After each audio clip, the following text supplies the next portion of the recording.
All right, let's pull back the curtain on one of the most successful brands on the planet. A company that took a simple commodity, coffee, and somehow turned it into a global cultural icon. We're talking, of course, about Starbucks, and we're going to break down how they sold us all a feeling. You know this logo. I'm sure you've seen it thousands of times. It's recognized in pretty much every corner of the world.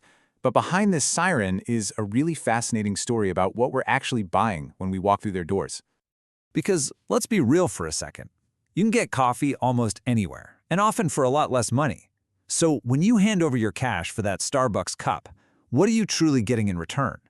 That's the big question we're going to answer in this explainer. To get to the bottom of that, we actually have to go back in time, because the rise of Starbucks, well, it's a true business paradox. So picture this. It's the 1980s, and Americans were drinking less coffee than they had in decades. The market was just flooded with cheap, low-grade beans. Coffee was just a functional morning caffeine hit, and honestly, its popularity was tanking. Okay, now here's where it gets really wild.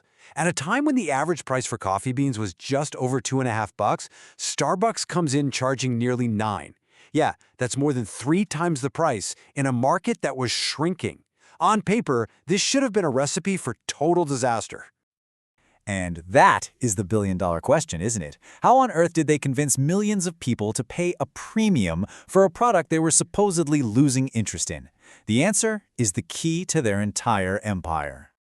And the answer, as you might have guessed, has very little to do with the actual coffee. It's about selling an experience. It's about creating what they famously called the third place. It's not home, it's not work, it's that other place where you belong. This quote from Maya Angelou just hits the nail on the head. Starbucks realized way early on that the most powerful brands aren't built on products, they're built on feelings. And they set out to create a very specific feeling. Now, this isn't just some vague, fluffy idea. It's a core business strategy. It's called customer experience management.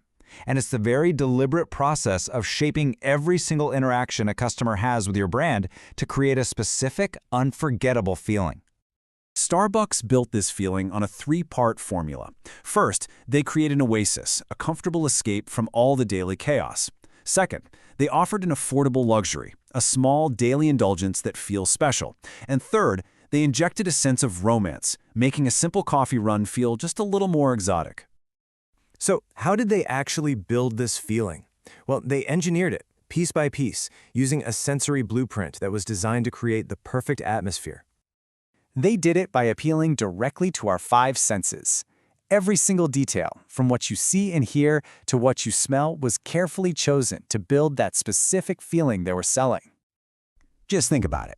The first thing that hits you when you walk into a Starbucks is that powerful smell of coffee. That is absolutely not an accident.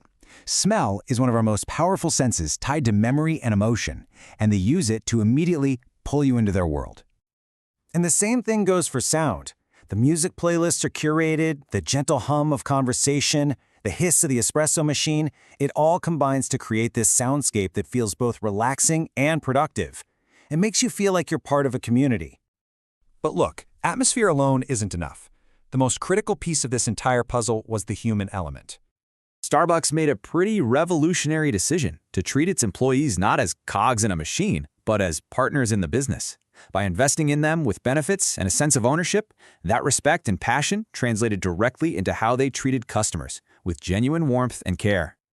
And this strategy worked so well that the third place became a literal backdrop to people's lives. I mean, take the story about Jim and Deb. After meeting at their local Starbucks, they eventually got married there too. The store became a meaningful part of their actual story. And to this strategy work, oh, just look at the numbers. From only 11 stores in 1987, they exploded to nearly 2,500 by the end of the century. They didn't just sell coffee, they figured out how to scale a feeling, and the growth was just astronomical. So what's the big takeaway from all of this? The crucial lesson from the Starbucks story is a simple but really profound one.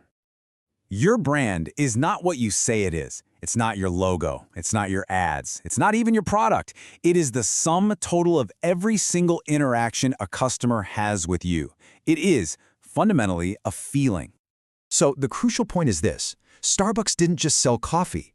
They sold comfort, they sold community, and they sold a moment of affordable luxury. They sold a feeling. And that's why millions of people are willing to pay a premium for it, day after day. So, I'll leave you with this question to think about.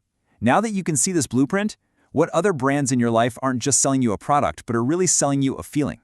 Once you start looking for it, you'll see it everywhere.